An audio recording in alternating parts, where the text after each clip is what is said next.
So the next topic is normal distribution. अब इसको समझाने से पहले मैंने डिस्क्रीट रैंडम वेरिएबल्स में आपको दो चीज बताई थी कि variables can be divided into discrete or continuous.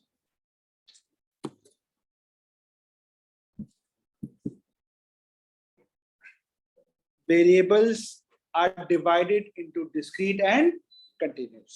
मैंने क्या बताया था? discrete क्या होता है? Discrete value, discrete random variable या discrete variables are those variables which can take fixed values. For example, red balls in from a bag. तो एक रेड बॉल होगी, दो रेड बॉल, 2.5 रेड बॉल्स नहीं हो सकती, 2.2 भी नहीं हो सकती, या तो 1 होगी या तो 2 होगी, which can take fixed values. और मैंने क्या बताया था? What is continuous random variable which can take range of values. तो for example, ये टेबल की लेंथ मेजर करनी है, तो अगर एग्जैक्ट वैल्यू 2.2 है, तो 2.23 भी सही है, 2.25 भी सही है, 2.21 भी सही है. सबका आंसर राउंड ऑफ करोगे तो क्या आएगा? 2.2, 2.245, 2.24 भी सही है, 2.23 भी सही है, 2.22 भी सही है. तो इसी तरह बहुत सारे, तो it can take range of values. 2.222 भी सही है. क्लियर है? नाउ, तो normal distribution is the distribution for continuous random. Is a distribution for, अब गौर से सुनो. तो फॉर एग्जाम्पल मैंने पूरे पाकिस्तान में ए लेवल्स के बच्चों की हाइट के ऊपर एक मॉडलिंग करनी है. ए लेवल, ठीक है, मैथमेटिकल मॉडलिंग करनी है, विच इज ए लेवल्स के जितने बच्चे पूरे पाकिस्तान में उनकी हाइट के ऊपर. तो अगर मैं आपको बोलूंगा कि आप सिर्फ निक्सर के लोग हैं, या सिर्फ लाइसियम के, या सिर्फ सीडर के, या सिर्फ एक स्पेसिफिक स्कूल के लोग हैं, तो आपको हो सकता है कि ना वेरिएशन ज्यादा मिले. लेकिन अगर आप सारी स्कूल के, पूरे पाकिस्तान के बच्चों का, 1 करोड़ बच्चों का, 2 करोड़ बच्चों का एक साथ डेटा लोगे और आप उसको प्लॉट करोगे, एक साथ डेटा लोगे और उसको क्या करोगे? प्लॉट करोगे, तो आप रियलाइज करोगे कि जो ग्राफ बनेगा, it will be a bell shaped.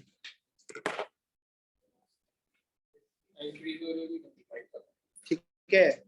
इसका मतलब ये है कि मेजॉरिटी बच्चों की जो हाइट है वो 5.2 से लेके 6.2 के दरमियान वेरी करती है.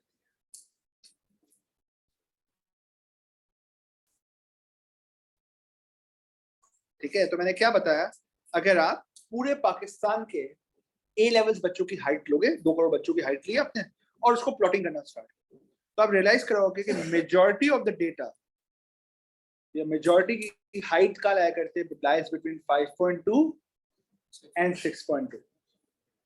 बट आउटलायर्स, या ऐसे लोग जिसकी 6.2 से ज्यादा है वो भी एग्जिस्ट करते हैं, और ऐसे लोग जिसकी 5.2 से कम है वो एग्जिस्ट करते हैं, लेकिन उनकी क्वांटिटी कम होगी, इस एरिया की क्वांटिटी क्या होगी? ज्यादा होगी. ठीक है? और इसका मैं मीन निकालूंगा, तो मीन लगभग 5.7 5.8 के दरमियान लाया गया. ठीक है? तो अब आपने बोला सर 4.2 से 7.8, तो 4.2 भी एक्सिस्ट कर सकती है, लेकिन उसकी क्वांटिटी, या 7.2 वाली क्वांटिटी बहुत क्या होगी? कम होगी. एक आध दो शायद एक्सिस्ट होगी. ठीक है? तो जितना,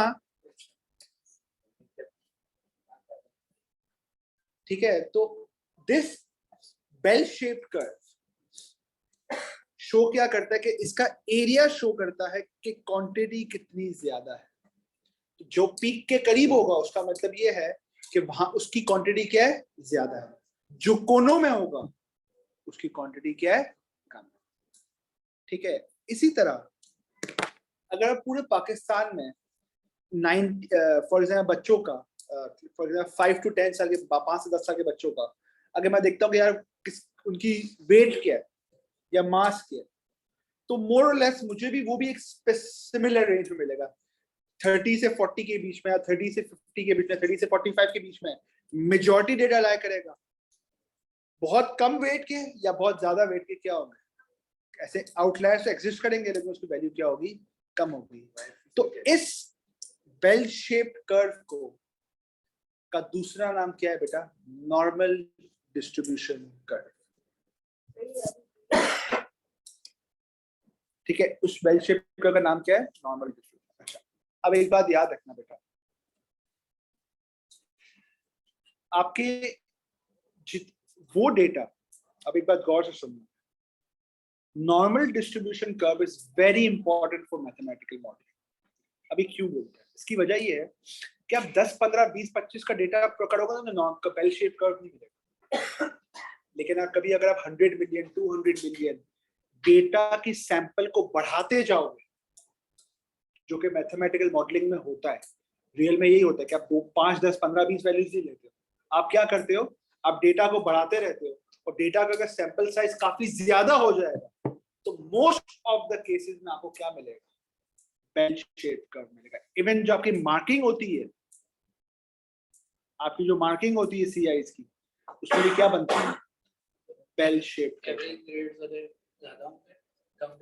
हाँ, ऑब्वियसली, क्योंकि इसकी वजह ये है कि अगर ग्रेड्स में भी क्या बनेगा, बेल शेप कर्व का, कि मोर लेस सबकी इंटेलिजेंस, क्योंकि एजेस सेम है तो सबकी इंटेलिजेंस क्या होगी, करीब करीब होगी। आउटलायर्स एग्जिस्ट तो करेंगे लेकिन उनकी क्वांटिटी क्या होगी, कम होगी। तो x is any continuous random variable which can be weight, which can be height, which can be marks, anything, salary, so कुछ भी हो सकता है। And this follows a normal distribution which mean mu and variance sigma square। अब ये जो values है ये आर्बिट्री लिखी है, ठीक है, लेकिन मैं बता रहा हूं कि हर continuous random variable when you increase the quantity, वो सबका सब क्या होगा, वो इसी शेप को फॉलो करेंगे, जिसके सेंटर में क्या होगा, म्यू होगा, एंड इसका वेरिएंस क्या होगा, सिग्मा स्क्वायर। तो mu stands for mean and sigma square stands for mu.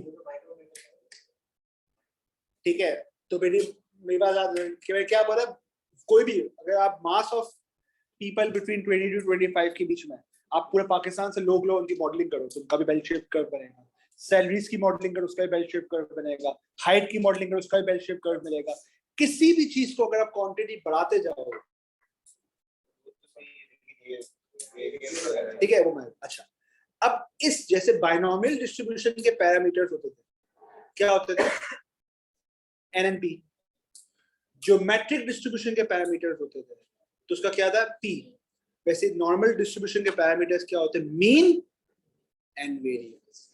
जो सेंटर में होता है वो क्या होता है, मीन होता है, और वेरिएंस का क्या काम है आगे बढ़ना। यहां तक क्लियर है, क्लियर है।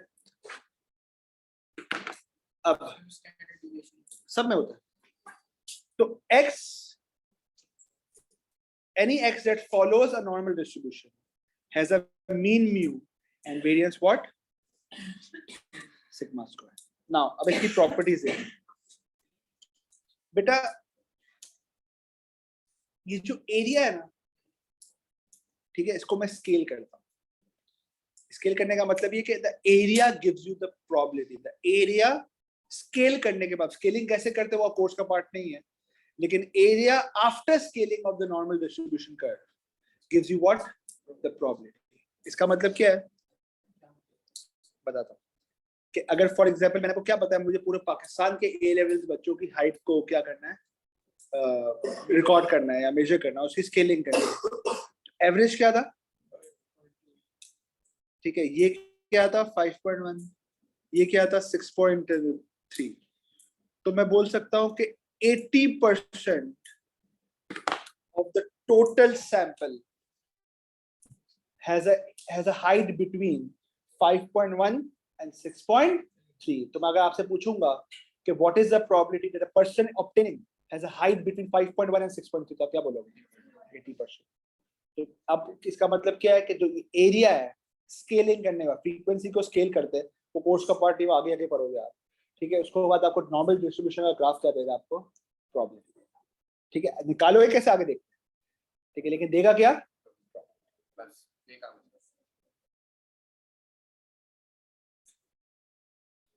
Now, the normal distribution curve has the following features. ये एवरेज स्टैंडर्ड डेविएशन तो ऐसी होती है. हाँ बताता हूँ, आगे आएगा स्टैंडर्ड डेविएशन. हाँ यहाँ पे ये बोलेगा कि 6.9 वाला बंदा भी एग्जिस्ट करता है, 7 वाला भी, लेकिन वो एक बंदा है, तो उसका एरिया क्या होगा? तो इंक्लूडेड तो है, लेकिन वो आउटलायर, उससे कोई फर्क. नाउ बोर्ड पे, नाउ हमेशा ये बात याद रखना, the normal distribution curve will always be a bell shaped curve, हमेशा, ठीक है. Second, this will be symmetrical about the mu, तो सेंटर पे हमेशा म्यू होगा या मीन होगा, और ये हमेशा क्या होगा? सिमेट्रिकल. सिमेट्रिकल का मतलब क्या है कि मीन से आधा राइट पे, मीन का मतलब यही होता है एवरेज, सेंटर वैल्यू. अनलेस, क्योंकि आपको ये प्रोबेबिलिटी देता है the area under the curve, the total area of the curve gives you what?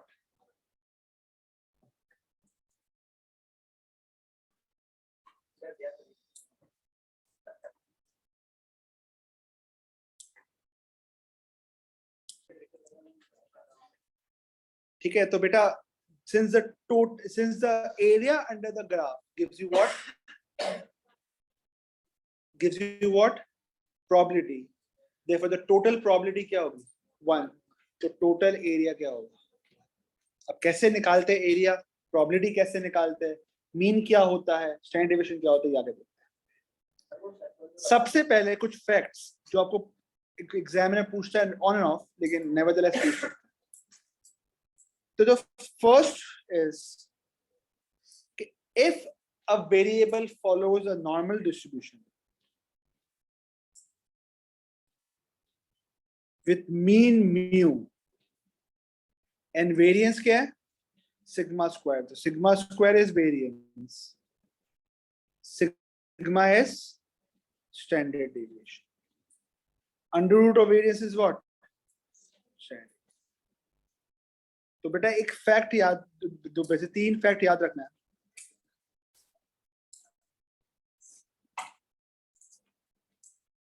कि mu minus sigma, mu plus sigma, 67% of the distribution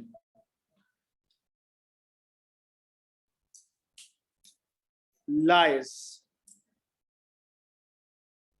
within one standard deviation.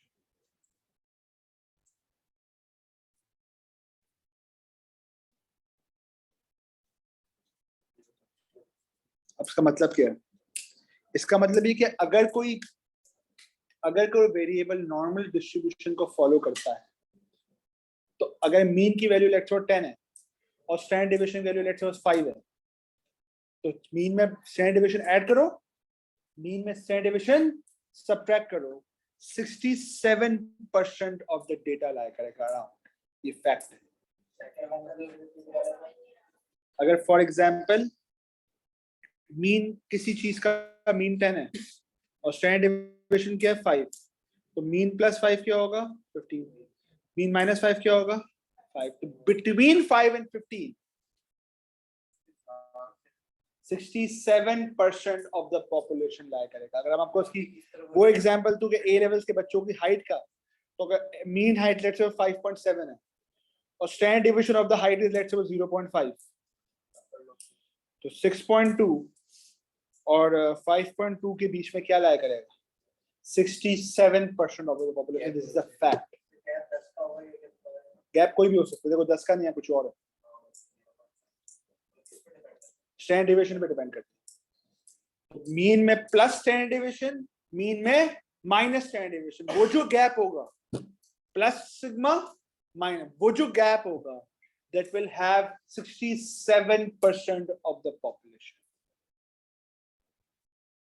बाकी बीच में कहा बाकी क्या लाया करते हैं एजेस पे 33% लाया करते हैं. The second fact जो इफेक्ट आपको पता होना चाहिए ये लिखा हुआ है देखो.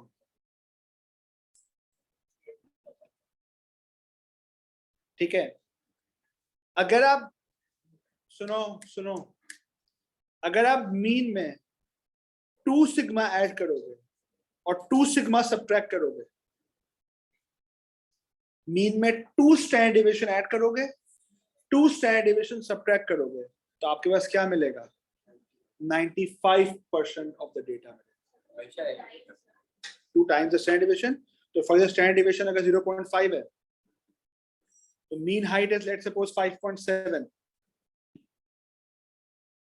स्टैंडर्ड डिविएशन इज 0.5 तो 5.7 plus 2 into 0.5 5.7 minus 2 into 0.5 के बीच में 95% of the data. ये रूल है फैक्ट है ये एम्पिरिकल एविडेंस है ओवर द पीरियड कंटिन्यू बहुत सारे वेरिएबल को जब मॉडल किया तो ये लाया करता है. तो अब ये फैक्ट बन गया कि with in 2 standard deviation 95% of the data लाया करता है. अगर डबल ऐड करूं और डबल सर तो नॉर्मली सिंगल ऐड करके सीधा माइनस वो 67%. एंड थर्ड कि अगर मैं 3 स्टैंडर्ड डिविएशन ऐड करूं और 3 स्टैंडर्ड डिविएशन सब्ट्रैक्ट करूं तो ऑलमोस्ट 99.9% क्या मिल जाएगा डेटा. इसका मतलब ये कि ऑलमोस्ट सारा का सारा डेटा कहां लाया करता है with in 3 standard deviation from the mean. तो फॉर एग्जांपल अगर एवरेज हाइट 5.7 थी और सिग्मा इज 0.5 तो 5.7 plus 3 into 0.5 which is what 6.7 7.2 and 5.7 minus 3 into 0.5 1.5 करो तो 4.2. इसका मतलब ये है कि 4.2 और 7.2 के बीच में 4.2 इंचेस 7.2 के बीच में मेजॉरिटी लोगों की हाइट इंचेस 4.2 जो फीट. क्लियर है.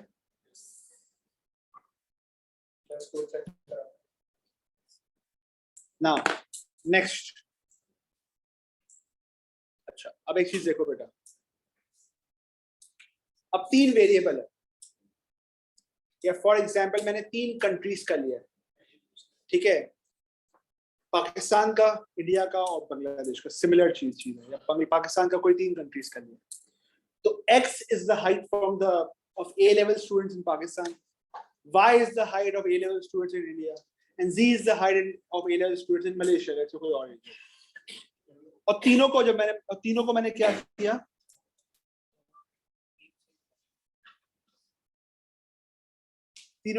किया प्लॉट किया.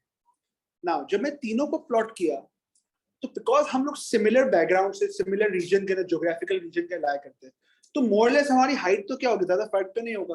आपने देखा होगा व्हाइट और ब्लैक लोगों का ज्यादा फर्क होता है ब्राउन लोगों का एज कम्पेयर टू बाकी जगहों से हाइट क्या होती है मोरलेस सेम होती है. तो हमारा मीन हाइट ज्यादा चेंज नहीं होगा. लेकिन आप नोटिस करना कि मैंने रेड वाले को स्टीप बनाया है ब्लू वाले को थोड़ा फ्लैट बनाया है ग्रीन वाले को मैंने क्या बनाया है और फ्लैट बनाया है. तो अब ये किस पे डिपेंड करता है. This depends on the standard deviation और वेरिएंस. कौन किस पे डिपेंड करता है. वेरिएंस का मतलब क्या होता है ऑन या स्टैंडर्ड डिविएशन का मतलब क्या होता है on average deviation from the mean. तो जिसका वेरिएंस ज्यादा होगा उसका ग्राफ क्या बनेगा स्प्रेड आउट बनेगा वैल्यू दूर दूर होगी ऑब्वियसली ना. वेरिएंस क्या बताता है on average deviation from the mean. तो अगर डिविएशन फ्रॉम द मीन ज्यादा होगी तो ग्राफ क्या बनेगा स्प्रेड आउट बनेगा. और अगर डिविएशन ऑफ द मीन कम होगी तो ग्राफ क्या बनेगा नैरो बनेगा या क्या बनेगा स्टीप बनेगा. ठीक है तो अब गौर से देखना. तो मैंने यहाँ पे क्या लिख दिया देखो इसका वेरिएंस क्या है 2 स्क्वायर इसका वेरिएंस क्या है 10 स्क्वायर और इसका वेरिएंस क्या है 6 स्क्वायर इंडिकेटिंग व्हाट कि जिसका वेरिएंस ज्यादा होगा वो ज्यादा क्या बनेगा, स्टीप बनेगा। ग्राफ तो किसी, देखो ग्राफ जो बनता है, जो चौड़ा है उसमें ग्राफ कैसा, ग्राफ का शेप कैसा होगा? नहीं, इससे ये साबित होगा ना कि इसमें ज्यादातर टाइप के लोग हैं। नहीं ऐसा नहीं, देखो लोग सारे पूरे ए लेवल्स के बच्चे रेड में भी है और पूरे ए लेवल्स के बच्चे ग्रीजेड में भी है, लेकिन शो क्या करता है, रेड क्या शो करता है कि जो ओवरऑल उनकी हाइट है वो बहुत ज्यादा डिविएशन नहीं है। 5.7 वालों की ज्यादा है, एक्स वाले में ये बता रहे हैं कि 5.7 वाले लोग ज्यादा हैं, या मैं बोल सकता हूँ हाइट करीब करीब के करीब करीब हाइट के लोग बहुत ज्यादा, या मेजॉरिटी पॉपुलेशन वही लाया करती है। लेकिन ग्रीन वाला क्या इंडिकेट कर रहा है कि एवरेज 5.7 ही है, लेकिन 8.5 वाला भी एग्जिस्ट करता है और 3.2 वाला भी एग्जिस्ट करता है, कि वेरिएशन बहुत क्या है, ज्यादा है। तो रेड क्या बताता है कि एवरेज तो सबकी 5.7 है, लेकिन रेड अगर लेट्स पाकिस्तान, तो पाकिस्तान क्या बताता है, मेजॉरिटी ए लेवल्स के बच्चे की हाइट 5.7 के करीब है, 4.2 भी एग्जिस्ट नहीं करते, बहुत मुश्किल से एग्जिस्ट करेगा। लेकिन ग्रीन क्या बताता है कि अगर फॉर एग्जाम्पल मलेशिया में कि 8.9 वाला भी कोई बच्चा है और 3.2 वाला भी कोई बच्चा है, इंडिकेटिंग व्हाट, कि जो वेरिएशन है मीन से, लोगों की जो हाइट का जो मीन से दूर है वो क्या है, काफी ज्यादा है। लोग करीब करीब नहीं है, लोगों की हाइट के काफी वेरिएशन है। तो अगर आप देखोगे तो लोग बहुत बड़े भी है